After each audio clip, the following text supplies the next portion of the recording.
నమస్తే, welcome to our channel. నేను మీ Priyanka Rao. CI Nagaraju మనందరికీ తెలుసు. గాదే సాయి కృష్ణ లాకప్ డెత్ కేసులో ఈయన్ని పోలీసులు అదుపులోకి తీసుకున్నారు.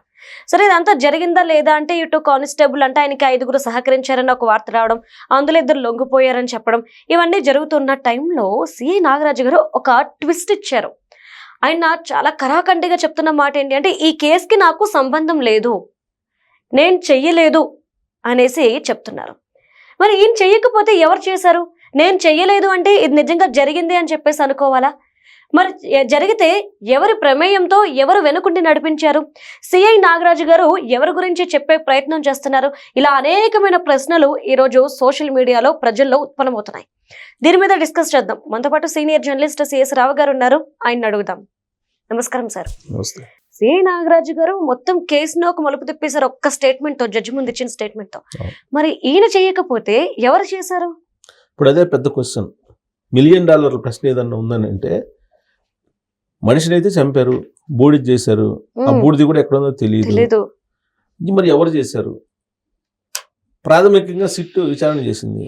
విచారణ చేసిన తర్వాత దాంట్లో సిఐ నాగరాజు అండ్ ఒక 5గురు పోలీసులు కలిసి చేశారు. దాంట్లో ప్రైవేట్ వ్యక్తి కూడా ఎవరు ఉన్నారని చెప్పేసి వాళ్ళు చెప్పారు. ఇప్పటికే రిమాండ్ రిపోర్ట్ 3 రిమాండ్ రిపోర్టుల్లో ఇదే చెప్పారు పోలీసులు రిమాండ్ రిపోర్టుల్లో. అయితే జడ్జికి విచారణ సందర్భంగా జడ్జికి మాత్రం ఆయన రాజమండ్రి సెంట్రల్ జైల్లో ఉండి ఆయన వర్చువల్గా పార్టిసిపేట్ చేశాడు. ఎవరు? నాగరాజు.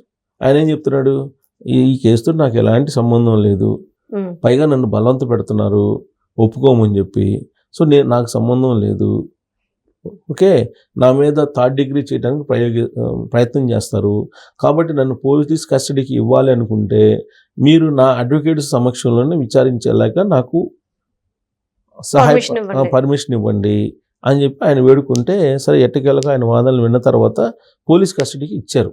8 రోజుల పాటు పోలీస్ కస్టడీలో ఉంటారు ఆయన. ఇప్పుడు విచారణ చేస్తున్నారు, పోలీస్ కస్టడీలో ఉన్నారు ప్రజెంట్ నాగరాజు.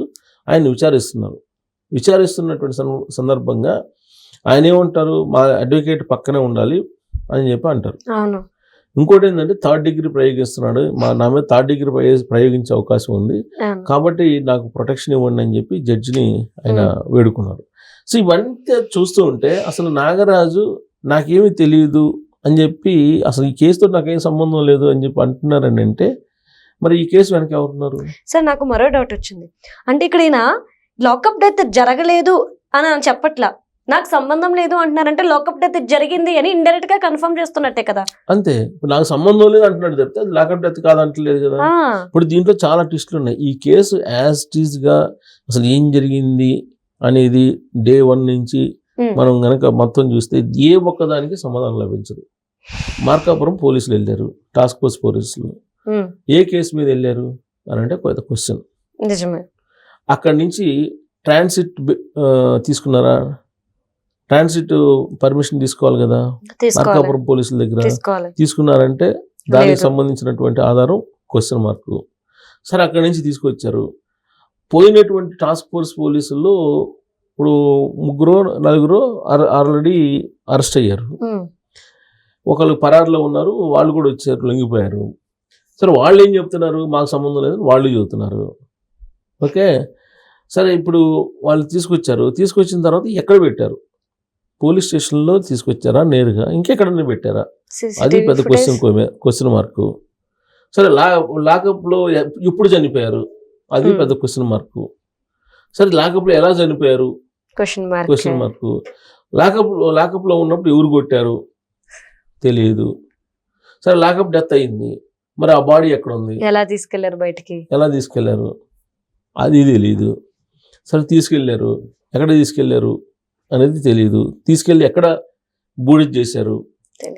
స్వర్గపురి శ్మశానం అని అంతవరకు తెలుసు. బాడీని కాదు, స్వర్గపురి శ్మశాన వాటికలో బూడిద చేశారు అని అనుమానం మాత్రమే. ఇప్పుడు అక్కడ ఉండేటువంటి కాటికాపురం ఏం చెప్తున్నాడు?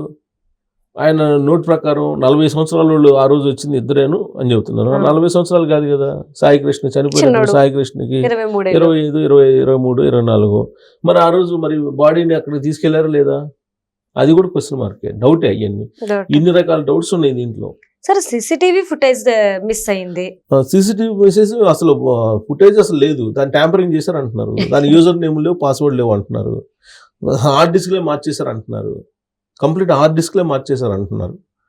సో ఇవన్నీ టెక్నికల్ గా కూడా ఎక్కడా దొరకట్లేదు. సరే ఇంకో హైలైట్ ఏంటి అంటే ఇక్కడ ఒక 5గురు ఇన్వాల్వ్ అయ్యి ఉన్నారు కదా, ఇందులో నాన్ పోలీస్ ఒకరు కూడా ఉన్నారు. నాన్ పోలీస్ ఒక అతను అదుపులో తీసుకుని విచారిస్తున్నారు.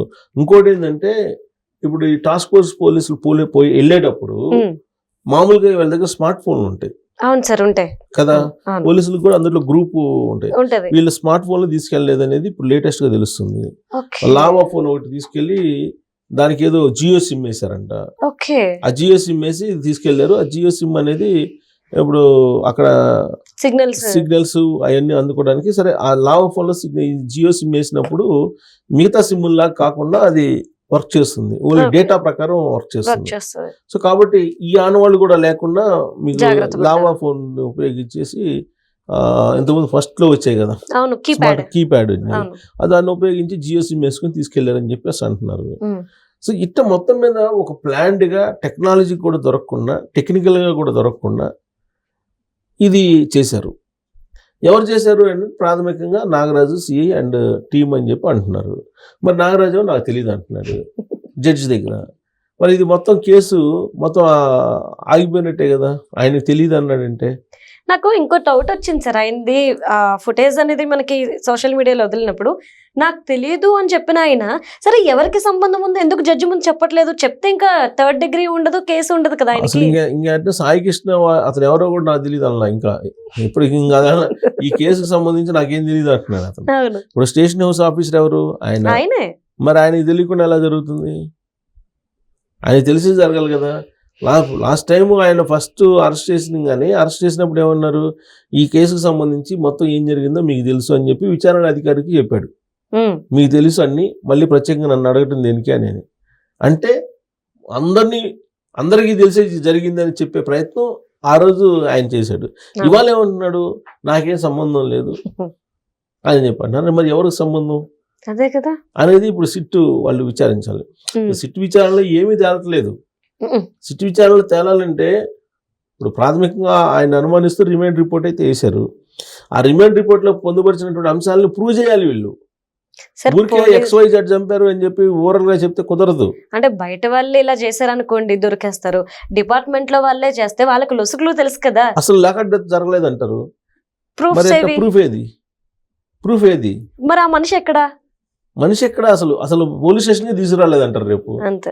కాకపోతే ఒక కానిస్టేబుల్ అక్కడ ఉండే ఎస్ఐ ఇచ్చాడు వాంగ్మూలం. అవును లాకప్ లోనే చనిపోయాడు అతను, నేను చూశానని చెప్పాడు. కేవలం అతను ఇచ్చినట్టు వాంగ్మూలాన్ని బేస్ చేసుకుని ఇంతవరకు విచారిస్తున్నారు. ఇప్పుడు సిఐ ఏం చెప్తున్నాడు విచారణలో, నాకేం సంబంధం లేదు అసలు కేసులు, నాకు తెలియదు అంటున్నాడు. అంటే దాని అర్థం ఏంటి? అసలు అక్కడ సాయి కృష్ణ అని అతను అసలు పోలీస్ స్టేషన్కి వచ్చాడా లేదా, తీసుకొచ్చారా లేదా, అసలు బయటే చనిపోతే క్రిమేషన్ చేశారా, అసలు క్రిమేషన్ చేయలేదా, లేకపోతే అసలు ఎక్కడికి వెళ్ళాడు, అసలు ఉన్నాడా లేడా, వీటన్నిటికీ విచారణలో సమాధానం లేనిది మనం ఎవరో వాంగ్మూలం ఇచ్చారని దాన్ని వాంగ్మూలాన్ని బేస్ చేసుకుని ప్రూవ్ చేయలేరు కోర్టులో. ప్రూఫ్ ఉండాలి దానికి సంబంధించినట్టు. ఇప్పుడు సిఐ మీద ఎస్ఐ చెప్పాడు, ఎస్ఐ ఏదైతే చెప్పాడో దానికి సంబంధించిన ఆధారాలు చూపించాలి, ఒక్క ఆధారాన్ని చూపించాలి. ఏం ఆధారాలు లేవు. ఇప్పుడు సిఐ నాగరాజు పూర్తి యూటర్న్ తీసుకున్నాడు. అంటే ఇది మళ్ళీ రాబోయే రోజుల్లో ఇది పొలిటికల్ టర్న్ తీసుకునే అవకాశాలు లేకపోలేదు ఆయన ఇచ్చినటువంటి తాజా స్టేట్మెంట్ బట్టి చూస్తే. Thank you so much sir.